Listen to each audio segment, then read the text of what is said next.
Good morning, welcome to एजुके 5। आज के क्लास में हम जानेंगे यूक्लिड्स डिवीज़न एल्गोरिथम के बारे में। यूक्लिड्स डिवीज़न लेमा के बारे में हमने पिछले वीडियो में बताया है। उस वीडियो का आई बटन में लिंक मिलेगा, उसे आप देख सकते हैं।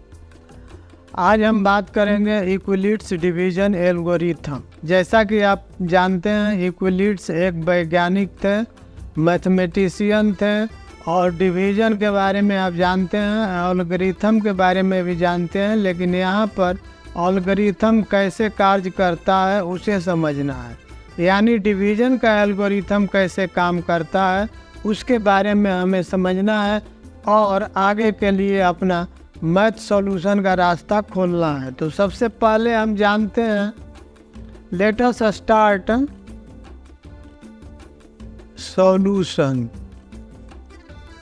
ठीक है, we no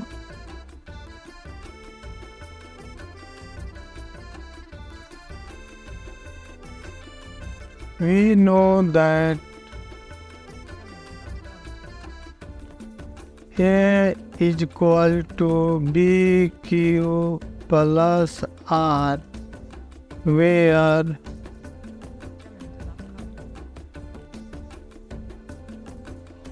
R is greater than or equal to 0.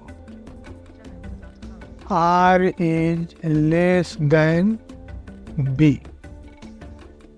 ये यूक्लिड्स डिवीज़न लेमा कहते हैं। इसे यूक्लिड्स डिवीज़न लेमा कहते हैं, जहाँ पर दो कंडीशन दिया रहता है, R is not greater than 0 और इक्वल टू 0 और R is less than B। तो अब चलिए यहीं से शुरू करते हैं। Let R is equal to 0, then क्या हो जाएगा, A बराबर BQ होगा प्लस 0 और A बराबर BQ। अब यहाँ पर आप देख रहे हैं कि ये डिविडेंड है, ये यहाँ पर ये डिविडेंड है, ये डिवाइजर है और ये Q कोसेंट है। तो कोसेंट तो यहाँ पर इसलिए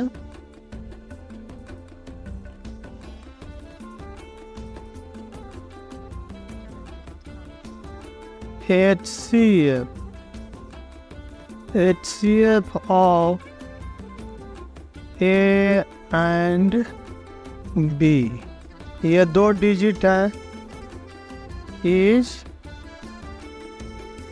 B, where A is greater than B।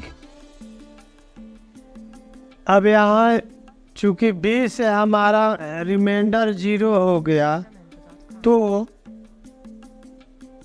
हमें A और B का HCF B हो जाएगा, ये होगा B।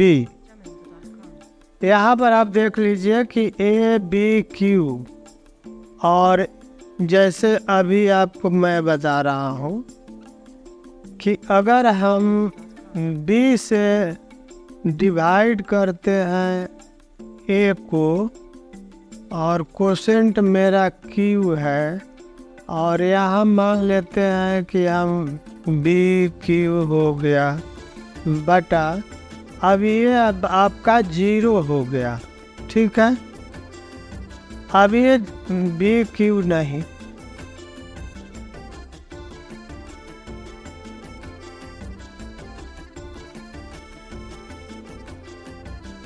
दिया। अब यहाँ पर मान लेते हैं कि ये आपका हो गया, जो भी हो मान लेते x आया, तो ये आपका 0 हो गया।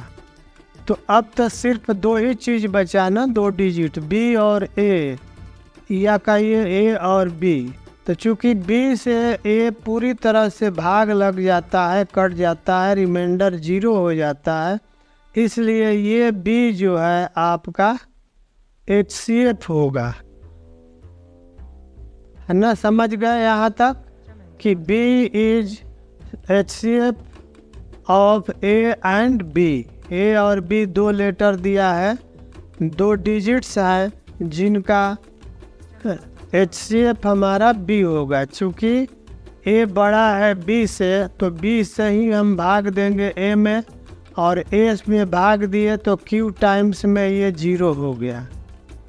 नाउ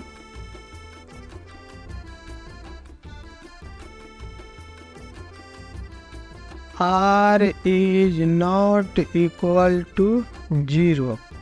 अगर r बराबर 0 नहीं है तो देन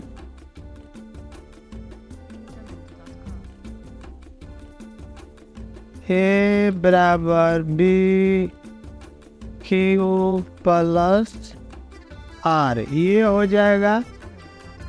तो r अगर 0 नहीं है तो हमें क्या करना है, इसके बारे में अभी मैं आपको बताने जा रहा हूँ। तो continue dividing till r become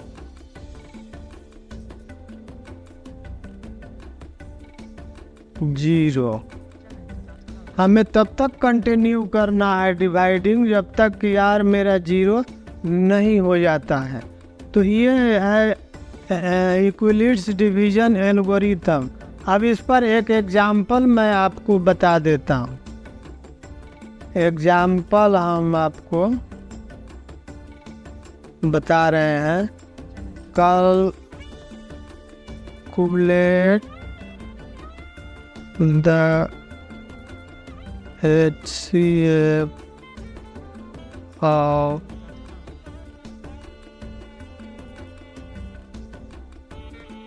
8, 6, 7 and 2, 5, 5। अब ये 2 डिजिट दिया है 8, 6, 7 और 2, 5, 5। अब इसे हमें कैलकुलेट करना है HCF।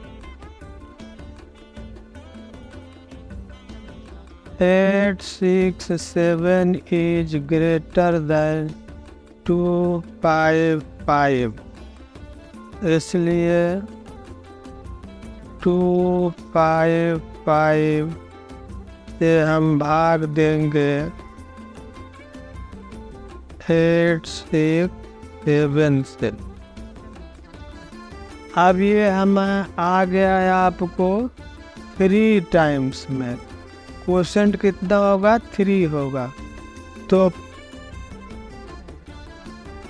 76, 5। अब इसे माइनस करके हम घटा देते हैं 2 और ये हो गया 0 और ये हो गया 1 हो गया। तो स्टेप 1 में क्या हुआ, स्टेप फर्स्ट क्या हुआ, 8, 6, 7 is equal to 2, 5, 5 गुणा 3 प्लस 1 और 2। ये हो गया हमारा। यहाँ रिमाइंडर 0 नहीं है तो हम और स्टेप बढ़ेंगे ताकि हमारा रिमाइंडर 0 आ जाए। अब यहाँ पर क्या होगा, रिमाइंडर 0 नहीं है, 102 है। तो अब ये हमारा डिवाइजर हो गया। और जो डिवाइजर था वो डिविडेंड हो जाएगा यहाँ पर। तो यहाँ हम 255 में भाग देंगे और ये हो गया क्वोशेंट 2 और 4। ठीक है, अब इसे घटा दिए तो ये आ गया 5 1। तो अब हो गया स्टेप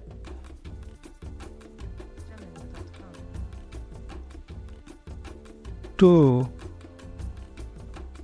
स्टेप 2 हो गया 255। ये जो है हमारा 255 is equal to 102 into 2 plus 51। अब यहाँ पर हमारा डिवाइजर जो है रिमाइंडर 51 छोड़ रहा है। तो पुनः एक बार हम, और जब तक मेरा रिमाइंडर 0 नहीं होता है तब तक हम भाग देते चले जाएंगे। अब यहाँ 102 हो गया और ये 2 हो गया 10 2। अब यहाँ पर माइनस किए तो ये 0 हो गया। ठीक है, स्टेप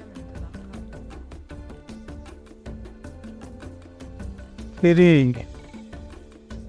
अब ये आपका आ जाएगा, क्या होगा, डिविडेंड होगा। तो 102 बराबर डिवाइजर हो गया, रिमाइंडर जो है ये मेरा रिमाइंडर डिवाइजर हो गया 51, है ना, इंटू 2 प्लस 0। अब जाकर के मेरा 0 आया है। इसलिए ये जो हमारा डिवाइजर है, हमारा डिवाइजर जो ये है, यही हमारा HCF होगा। यानी जिस डिवाइजर से हमें रिमाइंडर 0 मिल जाए वही डिवाइजर हमारा HCF होगा। हमेशा याद रखेंगे कि जिस डिवाइजर से हमें रिमाइंडर 0 मिलता है वही डिवाइजर हमारा HCF होता है। तो इसलिए HCF of 867 and 255 is 51। यही हमारा आंसर हो गया। मैं समझता हूँ कि आज का आप इक्विलिब्रियम डिवीजन एल्गोरिथम को समझ गए होंगे। अगर कहीं परेशानी है, दिक्कत है तो कमेंट करके बताएंगे ताकि मैं वहाँ पर आपके परेशानी को हल कर सकूँ। तो ये रहा है आपका इक्विलिब्रियम डिवीजन एल्गोरिथम। इसके माध्यम से हम किसी भी 2 डिजिट का हो उसका HCF कैलकुलेट कर सकते हैं। तो आगे के वीडियो में हम देखेंगे कि कैसे HCF कैलकुलेट करेंगे। तो आज के वीडियो में यहीं पर, वीडियो को लाइक शेयर करना न भूलें तथा चैनल को अवश्य सब्सक्राइब करें। Thank you.